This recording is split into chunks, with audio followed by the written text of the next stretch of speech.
Olá, boa tarde.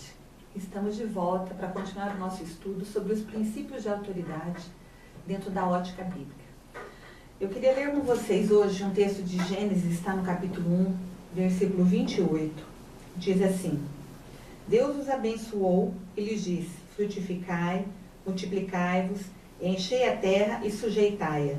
Dominai sobre os peixes do mar, sobre todas as aves do céu e sobre todos os animais que se arrastam sobre a terra.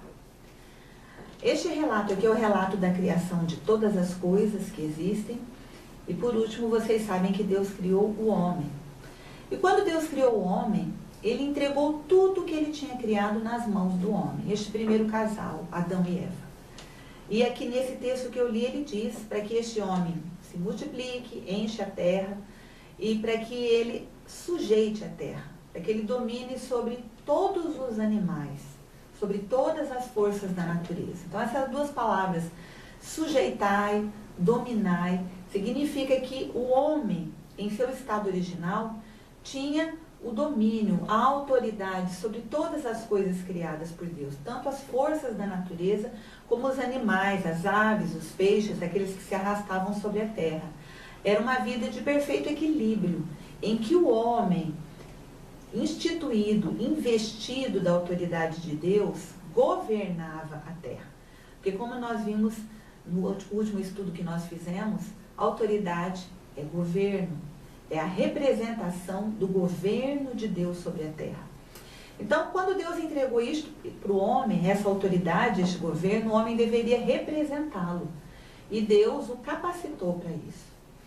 Mas vocês sabem que no relato de Gênesis, em um determinado momento, o diabo se aproxima de Eva e conversa com ela e a confunde.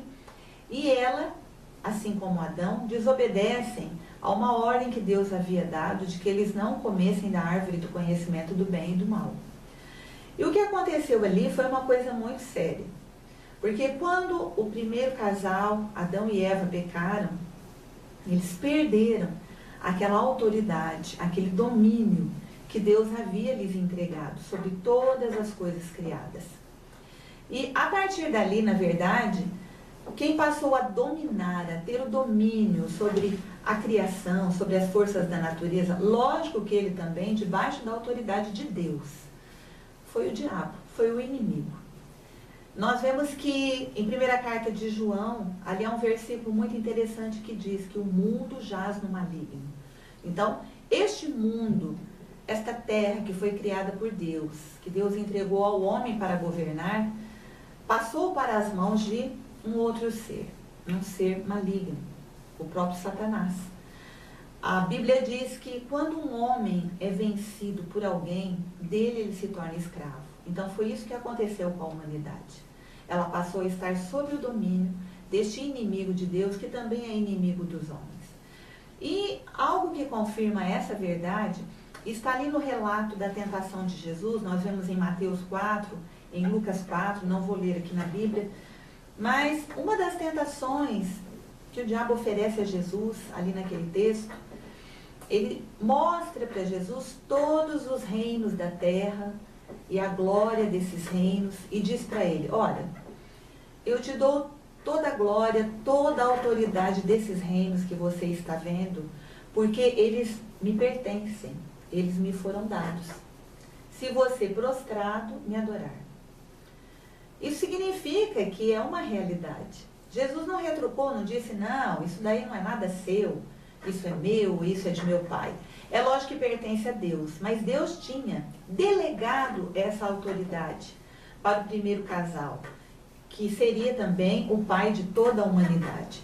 E a humanidade, ali no primeiro casal, perdeu esse domínio, perdeu essa autoridade para o diabo. Isso é uma das explicações do porquê o nosso mundo está tão caótico neste momento, né? Então, essa autoridade foi perdida e Jesus não contestou este fato quando o diabo lhe oferece toda a glória, todo o poder, toda a autoridade dos reinos do mundo, embora Jesus tenha recusado. E é muito interessante que a Bíblia chama Jesus de segundo Adão, porque nós vemos que Jesus viveu exatamente como o primeiro Adão deveria ter vivido. Jesus tinha poder e autoridade sobre as forças da natureza. Naquele momento em que se levanta uma grande tempestade, ele está no barco, ele se levanta, repreende os ventos, repreende a força do mar e tudo se acalma. Então, Jesus também tinha poder sobre as forças malignas, sobre espíritos malignos que se manifestavam nas pessoas durante o seu ministério. Aliás, esse tipo de fato só começou a acontecer depois que Jesus veio a este mundo, depois que ele iniciou seu ministério. Esses poderes malignos começaram a se manifestar, começaram a sair do seu esconderijo, porque a autoridade que havia em Jesus revelava esses poderes das trevas, que estão ocultos sutilmente no meio da nossa sociedade. Mas a presença de Jesus os tira para fora do esconderijo, e eles foram revelados. Jesus tinha poder também sobre a natureza humana, sobre as enfermidades, sobre as aflições, sobre as angústias que afligem o ser humano. Ele tinha autoridade e diante de uma atitude sua, de uma palavra sua, de um gesto seu, todas as coisas eram curadas, eram restauradas, eram restabelecidas. E quando Jesus veio a este mundo, uma das finalidades pelas quais ele cumpriu uma missão, ele foi até a cruz, era resgatar, tirar essa autoridade das mãos do diabo, para tê-la de novo, de uma forma lícita, de uma forma legal, e poder entregá-la de volta ao homem. Hoje Jesus te convida a vir até ele, para que ele restaure na sua vida este princípio de autoridade. Ele foi perdido pelo homem caído, mas todo aquele que crê em Jesus, todo aquele que abre seu coração para que Jesus faça morada, todo aquele que reconhece Jesus como seu Senhor, como seu Salvador, recebe de volta tudo aquilo que foi perdido, a restituição, a restauração.